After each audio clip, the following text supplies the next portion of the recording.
오늘 말씀은 마태복음 5장 33절에서 48절까지 말씀입니다. 마태복음 5장 33절부터 우리 오늘 보겠습니다. 5장 말씀은 산상수훈에 심령이 가난한 자가 복이 있다. 천국이 그들의 것입니다. 천국을 주러 내가 왔다. 주님 말씀하셔서 심령이 가난해서 오직 주님만을 왕으로 모시는 자는 복이 있다. 그가 천국이 그의 마음 안에 임할 것이다. 이건 놀라운 은혜인 거죠. 그 말씀으로 계속 이어서 갑니다. 그러니까 5장의 첫 번째 그 복 있는 자로부터 시작한 그 복의 사람들, 자녀들에게 주시는 말씀인 거예요. 이제 하나님의 자녀들, 지금 선민이라고 생각했던 그 아브라함의 자손들이 온전히 말씀 안에 거하지 않았죠. 죄 가운데 있습니다. 이 아무리 율법을 줘도 안 되고요. 그러니까 율법으로 형식적인 믿음 생활을 하게 되니 예수님이 오셔서 죄의 문제를 해결하시고 심령이 가난한 자가 되어서 오직 주님이 주인 되는 삶을 살게 해서 하나님의 아들들로 살게 하길 원하시는 것입니다. 그 하나님의 아들들이 어떻게 살아야 되느냐라는 말씀을 계속 5장부터 이어서 하시는 거예요. 그러니까 지금 하나님의 아들들이 아닌 무리들이 이 말씀을 받으면 전혀 이해가 되지 않는 말씀이라는 것을 우리가 전제를 하고 말씀을 봐야, 그래야 이제 이해가 되는 거예요. 무리들에게 말씀하지 않았잖아요. 그래서 1절에 산에 올라가 앉으시니 무리들을 보셨어요. 제자들이 나올 때 입을 열어 가르치셨다. 이 제자들, 주님 말씀을 따라 살겠습니다 했던 그 제자들, 무리들 가운데 있던 제자들도 나중엔 다 떠나고 그 12 제자가 남았는데 그중에서도 한 명은 또 무리로 있었던 것이죠. 주님을 온전히 따르지 않고 따르는 척했을 뿐이지 그 안에 가룟 유다는 돈을 사랑한 도둑질을 하는 자였다. 예수님과 함께 가는 공동체 생활을 하는 그 제자들에게 쓸 것을 이렇게 섬겨 줬더니 그것을 가지고 오히려 자기 호주머니를 채우는 도둑질에서 마침내 그 돈 때문에 예수님을 파는 가룟 유다는 그 제자들 가운데서도 또 빠졌어요. 주님과 함께 먹고 마시고 모든 기적, 그 귀한 말씀 직접 친히 들었음에도 불구하고 내 안에 물질 우상이 있다면, 근데 이제 물질 우상은 주님이 이제 이 말씀에 6 장에서 말씀하시죠. 하나님의 자리에 있는 것은 물질이야. 둘 중에 하나를 선택하게 될 것이다. 그것이 심령이 가난한 자로부터 시작하는 거예요. 결국은 심령이 가난해서 오직 하나님만 계셔야지 그가 복 있는 자가 되고 천국이 그의 것이 되는데, 하나님이 주인 되는 나라가 되는데, 그 끊임없이 우리는 물질하고 싸우게 하셔요. 물질을 사랑하지 않게 하시고 물질을 의지하지 않게 하시고 물질을 가지고 있는 사람들이 우상이 되어서 그들을 따르지 않게 하셔요. 그래서 부자는 천국을 어떻게 갑니까? 영생을 어떻게 얻습니까? 하는 부자 청년이 왔을 때 주님이 말씀하신 것은 아, 이거 가난한 자들에게 다 나눠주고 나를 따라라 했더니 근심하고 떠나느라. 그래서 부자가 하나님의 나라 가는 건 어려워. 사실은 이 부자가 하나님 나라 가기가 어려워요. 그러니 이제 그 외에 다른 것으로 어떤 사건을 보내서라도 그래도 누군가가 간절히 구원을 해서 십자가를 지고 간다면 다른 사건이 올 수밖에 없다라는 거예요. 그러니까 이 물질하고 싸워야 되는데 물질이 힘이 돼서 물질이 내가 하나님으로 믿기 때문에 그 다른 하나님은 받아들일 수가 없어요. 안타깝죠. 그러니까 우리는 이제 물질이 없어. 그냥 물질을 쫓아 또 사는 거거든요. 그니 결국 누가 하나님이냐? 심령이 가난한 자가 그가 복이 있어. 1 단계에서부터 시작되는데 1 단계가 안 되니까 그다음에가 이루어지지 않아요. 오늘 말씀도 보면 '야, 이걸 어떻게 이렇게 지키지?' 제가 읽으면서도 전에 이 말씀을 보면서 지금은 인제 그래서 정확히 알겠어요. 그런데 그래서 과거에는 이 설교를 하면서도 좀 허망한 거예요. '이거 아무도 지키지 못할 것을 이것을 또 해야 되나.' 할 정도로 그러니까 그냥 성경을 안 보는 거죠. 성도님들도 안 보고 저도 중간중간 뛰어가고 주제 설교했다면 주제 설교를 했다면 안 했을 거예요. 그러니까 강해 지금 계속 이어지니까 뛰어넘을 수가 없는 거예요.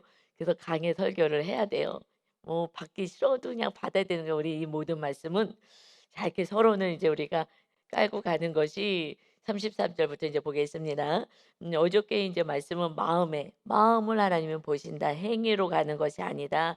마음까지 거룩해져야 된다는 말씀을 주셨고요.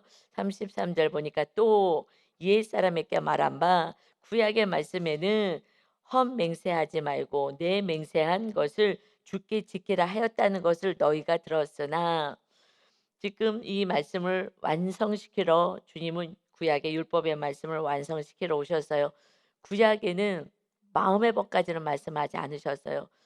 왜냐하면은 성령의 시대가 아니고 예수님 와서 우리 죄값을 치르시고 날마다 수시로 죄를 용서해 주는 그런 시대가 아니었기 때문에 그래도 하여튼 "육으로 해도 짓는 죄 짓지 말아라."라는 그러한 계명의 범주 안에 있었기 때문에 그렇습니다.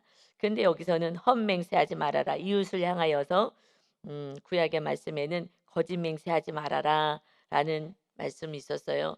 이것은 레위기 19장 11절 12 절에 그 법에 구약 말씀의 법에 보면 "너희는 도둑질하지 말며 속이지 말며 서로 거짓말하지 말며 너희는 내 이름으로 거짓 맹세함으로 내 하나님의 이름을 욕되게 하지 말라. 나는 여호와이니라." 내 백성들 이제 앞으로 레위기는 그 시내산에서 출애굽해 가지고 바로 주신 말씀이에요.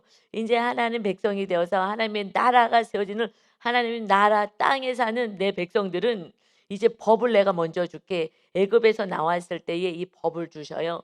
그래서 도둑질하지 말고 이웃을 향해서 속이지 말고 거짓말하지 말고 이래서 하나님의 이름을 욕되게 하지 마. 거짓 맹세하지 말아라. 거짓 맹세 왜 하는 거예요? 너를 속이려고. 나의 이익을 위해서 하는 거죠. 그래서 내가 또 맹세한 것은 반드시 주께 지켜야 되는 거야. 하나님께 지켜라.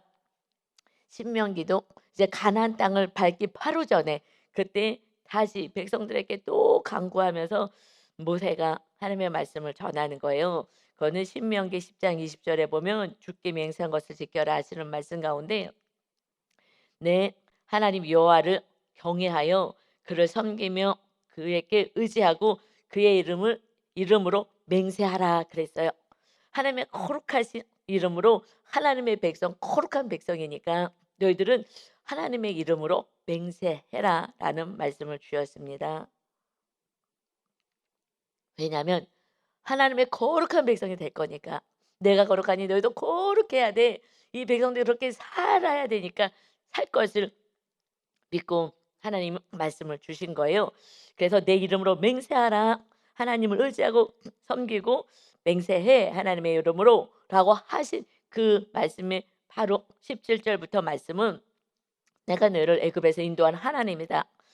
너희의 하나님 여호와는 신 가운데 신이시며 주 가운데 주시요 크고 능하시며 두려우신 하나님이시라. 사람을 외모로 보지 아니하시며 뇌물을 받지 아니하시고." 하나님은 그러신 분이 아니야. 너희를 지키는 하나님은 그러니 고아와 과부를 위하여 정의를 행하시며 나그네를 사랑하여 그에게 떡과 옷을 주시나니 너희는 나그네를 사랑하라. 전에 너희도 애굽 땅에서 나그네가 되었음이라 하시면서 내 하나님 여호와를 경외하여 그를 섬기며 그에게 의지하고 그의 이름으로 맹세해. 이제 너희는 하나님의 거룩한 자녀가 되어서 하나님의 말씀대로 살 거니까 그렇게 거룩함으로 반드시 지킬 내 유익이 아니라 이웃의 유익을 위하여 나그네들까지 그들을 잘 사랑하고 섬기는 자가 되라고 하셨으나 그 말씀 주셨잖아요 지금요. 이 말씀을 주셨으나 그렇게 안 하잖아요. 그래서 바벨론으로 포로로 끌려갔지요. 말씀을 버리고 악을 행하는 거예요. 대제사장 그 제사장 무리들까지 마침내 말라기서에 보면 이렇게 하나님 앞에도 거짓을 행하고 이웃에게도 거짓을 행하는 제사장까지 타락하는 그러한 시대가 되니 이제 주님은 오셔서 "너희들은 그렇게 하지 마." 하시면서 34 절이요. "나는 너에게 이르노니 도무지 절대로 맹세 이런 거 하지 말지니 하나님의 이름으로 다 맹세하면서 하나님의 이름을 막 망령되게 일컫는 거예요. 하나님 믿는다고 내가 선민이라고 그러면서 내가 하나님의 이름으로 맹세한다 그러고 하나 지키지도 않으면서.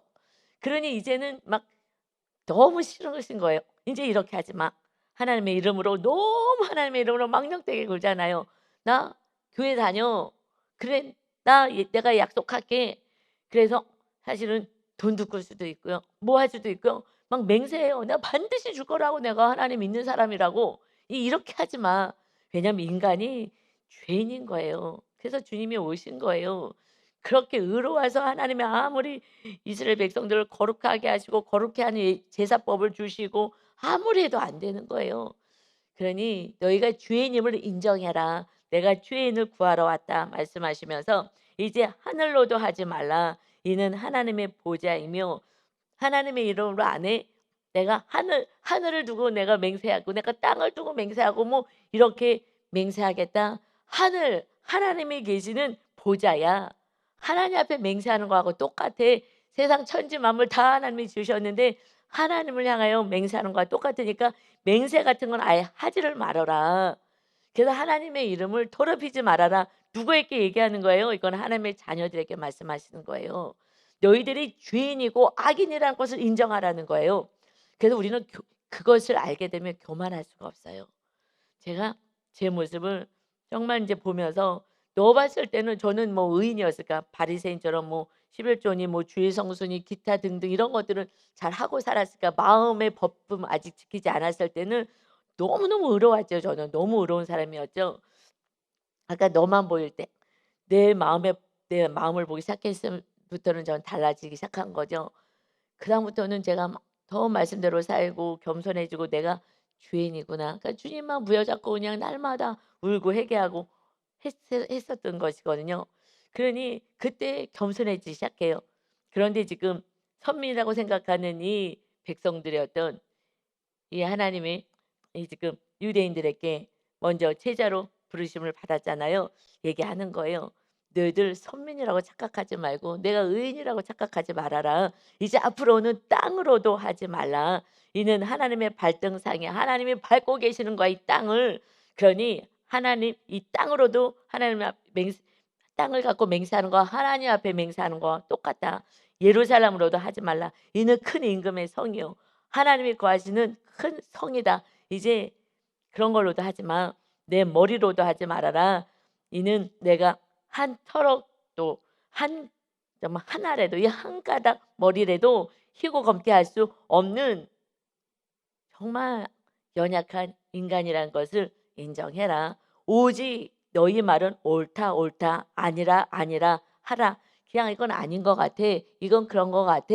라는 것을 하지 하나님의 이름을 망령되게 일컫고 내가 하나님의 자녀고 내가 의인이고 내가 잘 사는 것 같이 생각하지 말라는 거예요.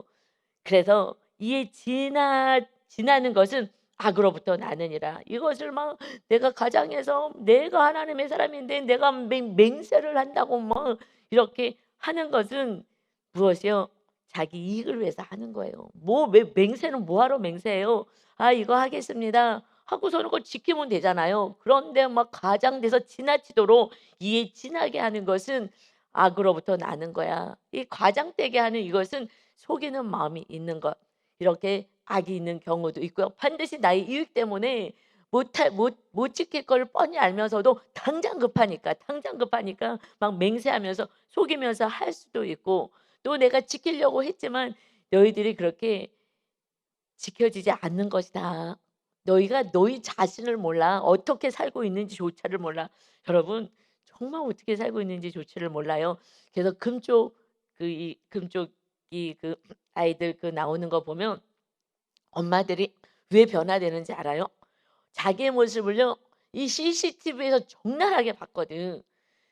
상담소 가서 상담하는 거는요 내 얘기만 해요. 그래서 이혼하는 사람들이요 각자 얘기 들어보면요 저도 남편 얘기 듣고 아내 얘기 듣잖아요. 완전요 괴물이에요. 그 상대방은 다 괴물이야. 이 또 상대방 얘기 들으면요 또 이쪽 배우자는 또 괴물이야. 그래서 저는 이제 딱 알죠. '아유 많이 힘들구나.' 그냥 고것만 딱 공감해 줄 뿐이지 그럼 공감받으면 '내가 옳다 그래.' 또 이렇게 얘기해서 참 조심스러운 거예요. 교회를 다니셔서 부모가 있다면은 그 상담 선생님은 세상 사람들은 그 자체를 공감해 주는데 공감을 해 줘요. "아 힘드셨군요." 그러면 "내가 옳다 그러잖아."라고 또 해석을 해 갖고 가셔서 참 조심스러운 거예요. 이 부부를 이렇게 해 준다는 것은. 그런데 내가 항상 옳다고 느껴지는 거거든요. 하나님은 "너희들이 모습을 좀 봐라. 내 모습이 안 보여요." 그래서 그들이 변화되는 것은요, 적나라하게 우리는 말씀으로 비춰서 나를 봐야 되는데 이거는 또 내가 보는 거니까 한계가 있죠. 근데 CCTV로 봤는데 나는 그래도 잘했다고 생각하고 그래도 교사인데도 나오고 하는 것은 '나는 잘못한 게 없어.' 그럼 마지막에는요 애한테 다 끌려가. 그랬더니 요번에 또 야단을 맞네. 그 보통은 애 중심으로 애 배려하고 이렇게 하라고 한 건데 그 거식증에 있었던 우리 어저께 같이 간증 나눴던 그 아이 동생 묘했던 걔가 10살 정도 되고 그 아이는 동생 남자애는 유치원 다니는 아이거든요. 그러니까 그 10살 되는 언니가 아니 세상에 얼마나 그 동생이 태어난 게 그게 사랑이 뺏겨진다고 미움 때문에 말입니다. 그래 갖고서는 막 정말 사육하듯이 애가 안 먹겠다는데도 막 그거 엄마한테 유치원에 전화해 보래. 얘가 점심 먹었는지 간식 먹었는지 엄마가 전화를 하는 거예요. 그런데 본인은 그게 잘했다고 생각해서 사실은 나온 거거든요. 그렇지 않으면 교사 선생님이기 때문에 아이들을 돌보는 그리고 학부모도 다 보고 선생님 다 보고 하는데 웬만하면 못 나오던 교사들은요. 그러는데 내가 잘 가르쳤다고 생각했기 때문에 나온 거예요. 얘를 어떻게 할 수가 없는 거예요. 밥을 안 먹은 거야 얘는. 밥 안 먹는 것이 문제라고 생각했으니까. 그럼 그 10 살짜리는 학교도 안 가고 인제 엄마 옆에 있으면서 동생이 유치원에서 밥을 먹었는지 확인하라는 거예요. 확인을 하라고. 간식을 먹었는지 그럼 전화를 해요 선생님한테. "선생님 애가 오늘 밥 먹었나요?" 그럼 "아 오늘 밥 잘 먹었습니다." 그러고 끊었어. 옆에 앉혀 놓고 이제 들으라고. "밥 잘 먹었다고 들었지? 됐지?" 그다음에 애가 막 짜증을 내니까 그랬더니 정확히 "밥 잘 먹었다."라고 그걸로 안 된다는 거예요. 남기지 않았는지를 확인해야지 잘 먹었다는 건 남겨도 잘 먹었다고 할 수 있는데 선생님이 다시 전화하라고. 그럼 엄마가 또 다시 전화를 하는 거예요. 그런데 이것은 본인이 아이가 힘드니까 아이에게 맞춰 줬다. 공감해 줬다. 그래서 잘했다라고 칭찬받을 줄 알았던 거예요. 그 선생님이요. 그러니 이 박사님이 딱 스톱 하면서 "이거 끊고 갑시다." 하고 딱 얘기해요. "안 되는 건 안 돼요."라고 딱 해야지 아이가 아니 선생님이 유치원의 선생님한테 같이 가서 밥 먹었는지 확인했는데 확인해 주는 것도 안 되는데 "이건 아니야. 선생님에게 전해서 하는 거 아니야."라고 정확히 지도를 해야 되는데 걔한테 다 맞춰서 끌려가는데 그걸 잘하고 있다고 지금 나온 거예요. 그래서 야단을 맞는 거예요. 이렇게 하면 안 되는 거라고. 그러니까 애가 더 그것이 강화가 돼 갖고 더 이렇게 아이에게 하는데 안 돼. 아이를 돌보지 않고 둘째를 그 아이한테 다 맡겨 버리고 나는 편안하게 지금 가고 있는 거예요. 이러시면 안 되시는 거죠." 하고 야단을 맞았어요. 그러니까 내가 뭐 하고 있는지 그 교사 선생님도 아이들을 지식으로는 가르치지만 분별이 안 되는 거예요. 그 어린아이가 그렇게 동생 하나 태어난 게 그렇게 사랑에 뺏길까 봐 미워하는 여러분 마귀가 있어요. 인간이 어떻게 그렇게 악할 수가 있겠어요. 그 부모하고 성향이 안 맞으면 그냥 엄마가 이 아이가 자기 너무 힘들다고 둘째가 자기 너무 편하고 좋다는 거예요. 그것을 받아내시더라고요. 그러니까 아이는 알아요. 엄마가 둘째를 좋아하는구나. 그래서 걔가 병 난 거예요. 온전한 사랑이 안 갔기 때문에 큰애가 병이 난 거예요. 그것을 알려주시는 거예요. 그런데 그 행동을 보면 알아요. 그냥 체념했어 큰애한테. 아 너무너무 지겹거든 막. 그러니까 "아유 알았어." 하면서 공감해 준다고 속는 거예요 자기가. 그런데 그것을 다 촬영해서 보니 얼마나 놀라겠어요. 객관적으로 자기 모습이 보여지니 그런데 우리는 아유 이런 가정 안에서 이렇게 하지 말아 달라고 얘기하는데 아 그만하라고 듣기 싫다고 안 들어요, 안 들어 다들. 그래서 문제가 생기고 그래도 자녀가 죽게 생겼으니까 왜냐면 밥을 안 먹으니까 죽는 거예요. 그러면 그래서 이거는 가장 위험한 거라고 얘는 죽는 거라고 하고 아주 무섭게 얘기를 해요. 왜? 부모가 너무 간단하게 생각하니까. 그래서 누가 죽여요?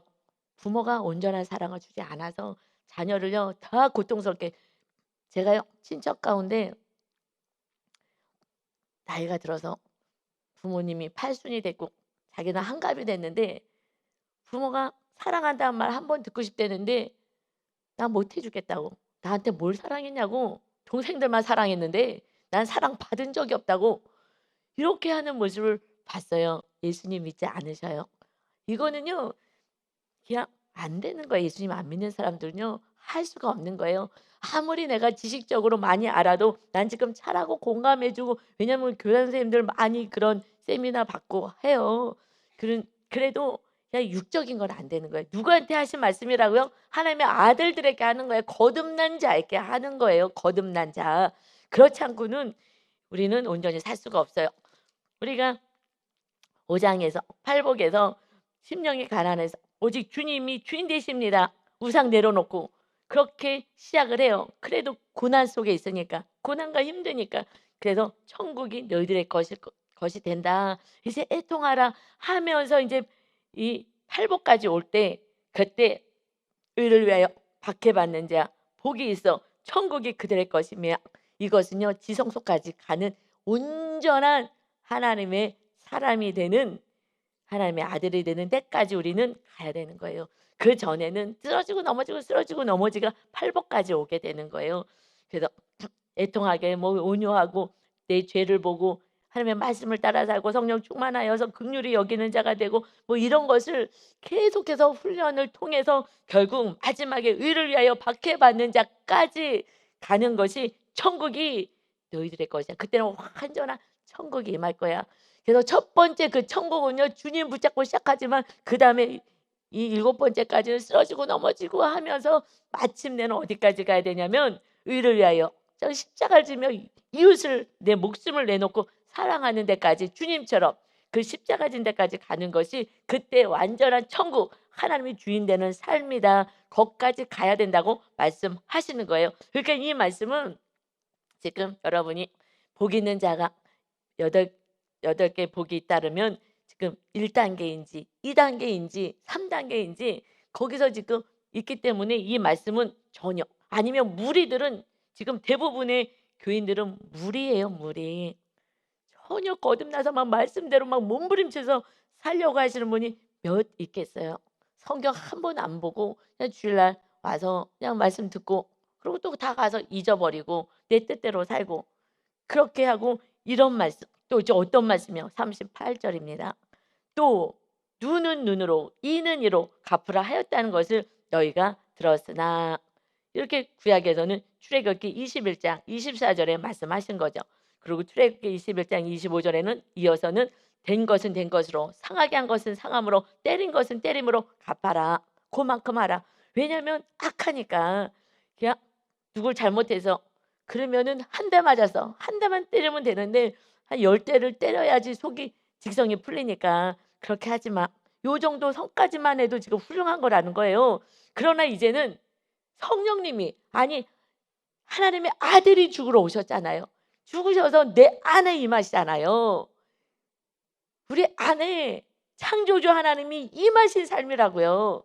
하나님의 아들이라고요. 그런데 우리는 그렇게 안 살았잖아요. 그러니까 늘 수고하고 지치고 힘든 상태로 살았어요. 내 힘으로 살았어요. 누구를 이렇게 용서했나요? 구약의 시대처럼 아니 더 심하게 이방인들처럼 사는 거죠. 날 때려서 가만 안 둬. 아이하고 아이들이 싸웠어도요. 싸운 거는 서로 때리고 싸운 거죠, 서로가. 그래도 부모가 가서요. 이에 정말 막 손을 봐 주고 싶은 거예요. 가만 안 놔두는 거예요. 막 고소하는 거예요. 아이들이 그래서 쪼끔만 손해 봐도 벌벌 떠는 거예요. 이것은 세상 사람들이 사는 거잖아요. 하나님의 자녀들은 그렇게 살면 안 된다는 거예요. 어떻게 살라 그러냐? 39절 볼까요? 나는 너희에게 이르노니 악한 자를 대적하지 말라. 누구든지 내 오른뼘을 치거든 왼뼘도 돌려대. 근데 이것을 좀 구체적으로 말씀하면 그냥 쉽게는 오른편 때리면 왼편도 돌려제라고 볼 수는 있지만 조금 더 깊게 생각한다면 오른편을 제가 여러분을 이렇게 딱 때린다면 제가 어디를 때리는 거예요? 왼쪽을 때리게 되잖아요. 저는 오른손으로 때리게 됐을 때 여러분이 맞는 거는 왼쪽 맞잖아요, 왼쪽. 그죠? 그러니까 오른편을 때린다 이런 것은 손등으로 쳐야 되는 거예요. 이해가 되셔요? 제가 여러분 오른뺨을 때리려면은요 이렇게 때리고 이렇게 때리질 않잖아요. 뺨을 이렇게 안 때리니까 이렇게 치는 거예요. 이거 정말 화가 나서 팍 때리는 것도 정말 이 수치인데 화가 났을 때 뭐 분노를 조절하지 못하고 때리는 것도 참을 수 없고 눈이 돌아가는데 이거 뭐 하는 거예요? 탁 쳐보는 거는 정말 자존심 상하는 거예요. 무슨 말씀인지 이해가 되시죠? 이렇게 오른뺨을 떼면 왼뺨도 돌려야 돼. 내가 오른뺨을 때리기로 작정해서 그러면 손등으로 딱 치는 정말 이거는 화가 나 갖고 나도 모르게 때린 것도 화가 나지만 이거는 '아이고야.' 하면서 치는 거잖아요. 이게 정말 감정이 너무 실려 분노 자체가 아니라 '아이고야.' 하면서 때리는 거야 이거는 왼쪽 손등으로. 무슨 말씀인지 아시겠죠? 이거는 이거는요 화가 나 갖고 그냥 이렇게 부모님이 화가 나서 자녀를 이것이 하고서는 때려대는 그것도 인제 못 참지만은 자녀가요. 그런데 자녀가 이렇게 손등으로 "야야야야." 하고 부모가 한 대 쳤다. 이거는요 확 돌아버리는 거예요. 정말 확 돌아버리는 거거든요. 지금 이런 상태인 거예요. 근데 주님이 이런 조롱을 받으셨어요. 하나님이 아들로 우리의 죄값을 치르러 오셔서 정말 네가 하나님의 아들이라고 아이고 조롱하고 옷을 빽 다 홀다닥 뺏기고 그리고 막 이 갈대나무로 막 머리를 치면서 그러니까 화가 나서 때리는 것보다 조롱하는 거 이게 너무 수치스럽잖아요. "아이고, 아이고 웃긴다." 하면서 예수님이 누구라고요? 창조주라고요. 하나님이라고요. 그 아들이 이 땅에 오셔서 지금 이 모든 것을 다 나를 위해서 나를 살리려고 내 죄값을 이 더러운 이 죄인을 위하여 주님이 오셔서 다 당하셨어요. 그래서 주님이 "나도 그래서 너를 구원했어. 그러니 너희도 이렇게 당해." 왜요? 구원 때문에 당하라는 거예요. 무슨 남한테 빚져 갖고서는 이게 빌빌거리고 이거 당하라는 게 아니라 구원 때문에 죄가 하나도 없고 잘못이 없어도 정말 너무너무 자존심 상해도 나를 조롱하고 함부로 여겨도 나는 당했어. 너 때문에 너의 죄 때문에 너를 구원시키려고 이 악한 너를 위하여 네가 악인이었잖아. 나하고는 원수였어. 그랬는데 너를 위해서 이렇게 난 당했다. 그러니까 이렇게 하신 분이 말씀하는 거예요. 그러니 내가 그 은혜를 받은 구원받은 자들만 이 말씀을 그래도 받아보려고 애를 쓰지 그렇지 않은 무리들은 '무슨 소리야? 내가 바보야? 내가 어떻게 이렇게 살아? 난 이렇게 못 살지.' 그러고 가는 거예요. 우리 과거에 내가 이제 우리 아들이 전도사 되기 전에 "우리는 말씀대로 살아야 되는 거야." 그랬더니 이 말씀 다 알잖아요. 인제 어렸을 때부터 맨날 말씀을 들었으니까 예배는 참석했기 때문에 "어떻게 사람이 말씀대로 살아?" 그게 솔직한 고백인 거예요. 아니 사람이 어떻게 말씀대로 살아? 이거 누구나 그럴 거예요. 그때는 무리였기 때문에 그러는 거예요. 근데 지금은 그래도 저렇게 살려고 몸부림을 치는 거예요. 몸부림을 말씀대로 살아 보려고. 특히나 저도 그렇고 사역하는 사람들은요 더 말씀대로 살려고 정말 몸부림쳐요. 제가 목사가 아니었으면 강대상에 매일같이 쓰지 않는다면 하나님 오늘은요 그냥 안 되겠어요.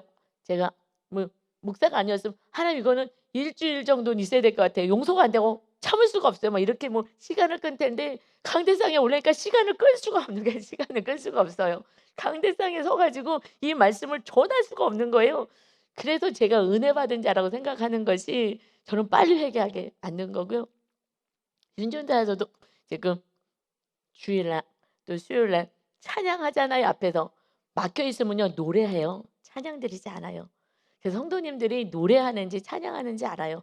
노래할 때는요 아무 생각 없이 박자로 흥박쳐서 막 이러고 해요 그냥. 노래 그 박자의 리듬에 맞춰서. 그래서 젊은이들이 막 지금 그 찬양 집회 가서 막 들고 뛰고 막 이러잖아요. 그러고 왔어. 그 집회 갔다 왔어요. 그러는데 그건 며칠 못 가요. 그냥 흥겨워서 하는 거야 흥에 겨워서.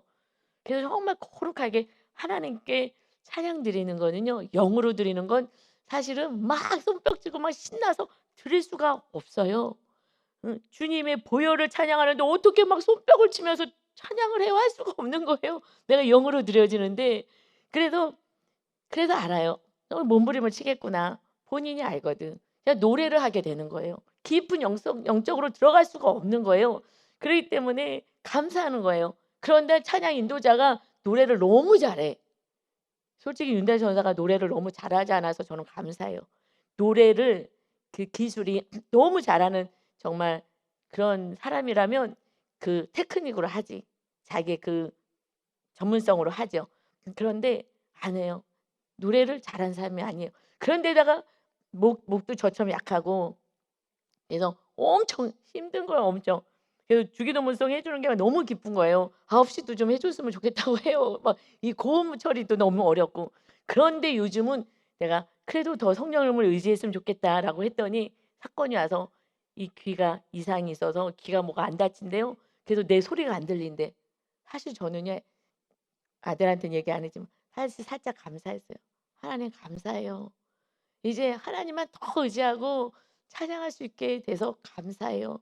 왜냐하면 자기가 할 수 있는 그거 갖고 어떻게 해 보려고 완벽주의가 있으니까 할 텐데 이제 뭐 완벽도 할 수가 없어. 내 소리도 안 들리니까. 그래서 제가 사실은 '하나님 감사해요. 더욱더 성령님을 의지하기를 원했는데 그렇게 귀가 안 들린다고 해서 너 그렇고 기도해라.' 하지만 저는 하나님이 '완벽주의 빼라.' 하시는 그 사건이라고 저는 보고 있습니다. 할렐루야.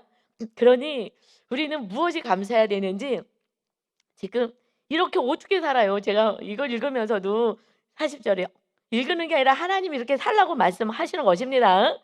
그리고 너를 고발하여 속옷을 가지고자 하는 자는 겉옷까지 가지게 하라는 거예요. 지금 고소를 했어요. 고소했는데 지금 속옷을 필요하다. 그러면 겉옷도 주래. 주님 옷 홀가닥 다 뺏겼어요. 그러니까 뭐 그냥 그렇게 아등바등 거리지 말아라. 또 누구든지 너를 억지로 오리를 가게 하거든 1.5 킬로 정도 가게 하거든 그 사람과 심리를 동행해. 그렇게 가기를 원한다면 더 도와주고 함께 해라. 내가 구하는 자에게 주며 내게 꾸고자 하는 자에게 거절하지 마. 저는 돈도 없는데 꺼 달래요. 그래서 그냥 꺼 줬어요. 저는 그 수없이 꺼 달래. 저한테 돈 엄청 꺼 달라 그래요 사실. 우리 애들 청소년 애들 전에 제가 키웠던 애들이 전화 왔다. 다 돈 꺼 달라는 얘기예요. 돈 꺼 달래요. 아니 성도님들도 계속 돈 꺼 달라 그래요. 청년들도 전화 와서 돈 꺼 달라고. 그리고 이제 돈 안 꺼 주면 이제 안 와. 그래서 반드시 갚는데 반드시 뭘 갚어. 그냥 갚지도 않아. 그래서 뭐 받지도 않죠. 뭐 갚을 거 뭐 하지도 않고 그냥 '얼마나 힘들면 그럴까.' 하고 사실은 줘요. 제가 줄 수 있을 만큼만. 그래서 이것은요. "꾸고자 하면 줘라." 그래서 주는 거예요. 이거는 주님이 주라 그랬으니까. 주님이 주면 주님이 채워 주셔요. 할렐루야. 이건 주님이 채워 주시 주님이 주라 그랬잖아요. 주님이 속옷까지 주고 다 주고 다 해. 주님이 이것이 상급이라는 거예요. 이것이 누가 이렇게 살 수 있다라고요? 이게 팔복에서 첫 번째 단계는 안 되는 거예요. 주님하고 애통하고 막 여기를 넘어서요. 8 번째 마지막에 팔복의 마지막에 천국의 그들의 것임이다가 의를 위하여 박해받는 자가 복이 있어. 하늘의 상이 큰 거야. 누가 얘기하는 거예요? 이제 거듭난 자. 하나님의 주인데 그 삶은 이제 하늘나라 백성이기 때문에 이 땅의 것에 뭐 그렇게 연연하지 않을 수 있는 온전한 자유와 기쁨이 있는 하나님의 천국 백성이 이렇게 살 수 있는 줄 믿습니다. 여기까지가 우리는 목표인 거예요. 이것이 상급받는 삶인 거예요. 그러나 지금 무리들은요. 이걸 덮지 말고 '내가 여기까지 가야 되는구나.'로 우리가 받으시기 바랍니다. 하나님의 말씀을 자꾸 덮으면 안 되는 거예요. 하나님이 원하는 건 여기까지요. 상급이야. 이러면 상급 받는 거야. 이렇게 살면요. 여러분들 가정 안에서 다 구원이에요. 이웃 다 구원이에요. 그리고 하나님이 다 책임져요. 제가 돈을 수없이 꺼 줬어요. 이 어린아이들은 뭐 큰돈 원하진 않죠. 그런데 뭐 집값이 없어요. 뭐 방세를 밀렸어요. 그러면 더 많이 주거든요. 달라는 것보다 더 많이 줘요 사실은 저는. 그런데 항상 기도하고는 줘요. 뭐 아이들 전화 왔을 때 걔네들은 뭐 큰돈은 아니니까 뭐 몇십만 원 정도니까 그래서 주지만 사실은 하여튼 간에 그래요. 하나님이 그런데 제가 얼마 저기 알잖아요. 저희 어떻게 지금 사는지. 아는데 어떻게 꺼져요. 저도 신기한 거예요. 하나님이 하여튼 어떻게 통장에 돈을 넣어 주십니다. 이거는 신비 중에 신비인 거예요. 할렐루야. 그래서 이거는 훈련을 우리 사역자들은 반드시 해야 되는 거예요. 그래야지 이렇게 간증하죠. 하나님 살아계심을 증거할 수가 있습니다. 43 절에 또 내 이웃을 사랑하고 원수를 미워하라 하였다는 것을 너희가 들었으나 원수 미워하라고 하지 않으시고요. 레위기 19장 18절에 원수를 갚지 말며라고 하셨어요. 원수 갚지 말어라. 그러는데 이것을요. 미워하라 그래서 이렇게 이것을 푼 거예요. 누가 이들은요. 유대인들은요. 원수는 뭐 사마리아 사람들 이거 그러니까는 같은 민족 외에 이웃 나라는 다 원수라고 생각한 거예요. 그래서 이렇게 막 얘기를 하는 거예요. 이건 하나님의 말씀도 아닌 것을 그렇게 이들은 듣고 있었 너희가 잊고 있지만 나는 너희에게 이르노니 너희 원수 사랑해. 너희를 박해하는 자를 위하여 기도해. 기도하라는 거예요. 무슨 기도하라고요? 나 뭐 잘 되게 해 달라고 저 사람이요 저를 악을 행했는데 원수 갚아 주세요 이게 아니라 그들을 위해서 기도해. 몰라서 그런 거니까. 그래서 이같이 하면 내가 이렇게 지금 너희들 하나님의 백성들 된 천국 백성 된 너희들에게 계속 말씀한 이같이 하면 하늘에 계신 너희 아버지의 아들이야. 이때 너희가 하나님의 아들이다. 말씀하신 것이 화평하게 하는 자가 하나님의 아들이 돼 화평한 다음에가 의를 위하여 박해받는 거잖아. 하나님의 아들들이 이 박해받을 수 있는 데까지 가는 게 완전한 천국을 이 땅에서 경험하게 될 것이다. 말씀하셔요. 사실은 일단 사역자들은 반드시 목사님, 전도사님 여기까지 가지 않으면 사역한다는 거는 어려운 일이에요. 그냥 사꾼으로 있다가 끝나는 거예요. 그래서 상처 주는 자가 되고요. 구원은 어렵다고 봅니다. 이제 리더들도 우리 교회는 거기까지 가야 되고요. 그래서 연약한 성도님들 왔을 때 우리가 하나님의 아들로서 잘 그들을 섬겨야 될 줄 믿습니다. 아멘. 이는 하나님이 그 해를 악인과 선의에게 비추시며 비를 의로운 자와 불의한 자에게 내려 주십니다. 하나님 아버지는 그냥 비도 해도 악한 자도 선한 자에게도 다 주신다. 그러니 너희도 하나님의 아들이라면 그렇게 살아야지. 아버지 뜻을 따라 우리가 살잖아요. 그렇게 살아야지. 아버지를 닮아야지. 여러분 나쁜 거 다 잘라내세요.